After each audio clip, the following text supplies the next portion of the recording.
छत्तीसगढ़ में कांग्रेस के वरिष्ठ विधायक पूर्व आबकारी मंत्री कवासी लखमा की गिरफ्तारी को लेकर सियासी घमासान मचा हुआ है।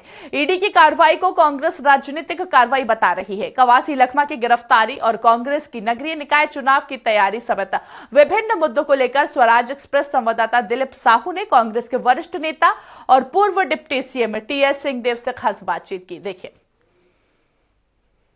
पूर्व आबकारी मंत्री कवासी लखमा की गिरफ्तारी के बाद सूबे में सियासी कोहराम मचा हुआ है। ऐसे में देखना होगा कि किस तरह से कांग्रेस का रुख रहता है। इन तमाम चीजों पर चर्चा करेंगे। हमारे साथ पूर्व डिप्टी सीएम टीएस सिंहदेव जी हैं। इस गिरफ्तारी के किस रूप में लेते हैं?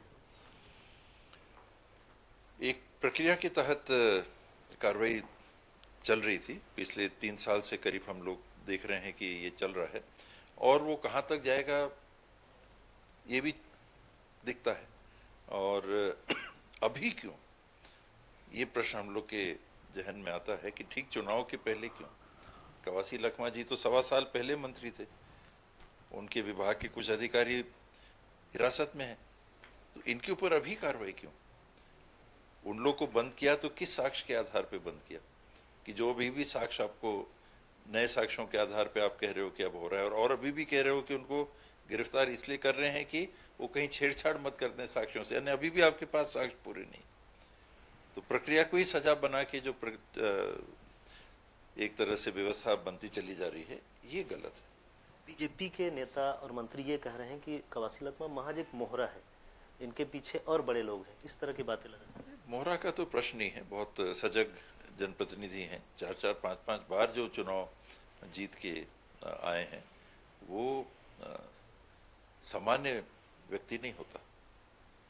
नगरीय निकाय चुनाव के पहले इस तरह की जो कार्रवाई हुई, क्या इसको राजनीतिक षड्यंत्र या चुनाव को प्रभावित करने वाली कार्रवाई मानते हैं? ये महादेव ऐप के माध्यम से किया गया, कुछ असर भी पड़ा होगा। और यही अभी इस चुनाव के पहले होता हुआ दिख रहा है। वही मैंने कहा, पहले क्यों नहीं, अभी क्यों, या चुनाव के बाद क्यों नहीं? ऐसा तो नहीं था कि ऐसी टाइमिंग हुई कि इसी समय उनको जानकारी लगी। अभी तक ईडी को पता ही नहीं था कि क्या हो रहा है। अभी अचानक चक्षु खुले और ज्ञान प्राप्त हो गया। बीजेपी में भी संगठन चुनाव हो रहा है, अभी प्रदेश अध्यक्ष को लेकर भी बातें चली। क्या इस वजह से चुनाव में देरी की जा रही है? दोनों में तालमेल मेरे को नहीं लगता है कि होना चाहिए, और होना भी नहीं चाहिए। ये संविधान की स्थिति है, वो पार्टी की स्थिति है। पार्टी अपना फैसला जब जैसा चाहे करे। नड्डा जी चल ही रहे ना, तो उनको क्या दिक्कत थी? वो तो बढ़ा देते। जब राष्ट्रीय अध्यक्ष वैसे चल रहे हैं तो प्रदेश अध्यक्ष को चुनाव के समय बढ़ाने में कौन सी दिक्कत जाती? बढ़ा देते कार्यकाल कि चुनाव के बाद में हम घोषणा करेंगे। और उस कारण से संवैधानिक प्रावधानों में होने वाले चुनावों को तो प्रभावित होने ही नहीं देना चाहिए। यही तो खेल कहते हैं कि आप अपनी सुविधा के हिसाब से, जब प्रधानमंत्री जी कार्यक्रम अपने क्या कहते हैं शिलान्यासों का या फीता काटने का कर लेंगे, तब चुनाव की घोषणा होगी।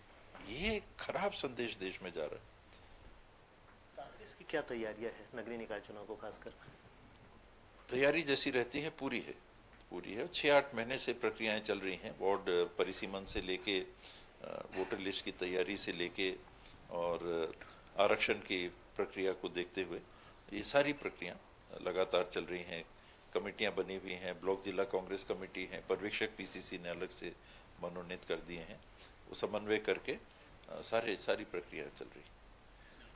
तो ये थे कांग्रेस के वरिष्ठ नेता पूर्व डिप्टी सीएम टीएस सिंहदेव जी। इन्होंने तमाम मसले को लेकर बड़ी बेबाकी से जवाब दिए।